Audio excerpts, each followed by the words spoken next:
আসসালামু আলাইকুম। আশা করছি সবাই ভালো আছেন। সবাইকে উইকেন্ডের শুভেচ্ছা জানাচ্ছি। আমি আজকে আপনাদের সাথে শেয়ার করব আমার উইকেন্ডটা কেমন কেটেছে। সো আমরা আমাদের ফ্রেন্ডের বাসায় গেট টুগেদার করেছিলাম দিস উইকেন্ড।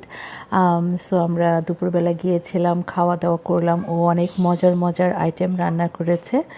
আমরা তো একদম অবাক হয়ে গিয়েছি যে একা হাতে সে এত কিছু করেছে। আর আমি তো সবসময় তার নাম দিয়েছি ডেজার্ট কুইন, কারণ সে হচ্ছে মজার মজার ডেজার্ট বানায়। তো খাওয়া দাওয়া শেষ করে আমরা প্রচুর আড্ডা দিলাম আর হলো গান।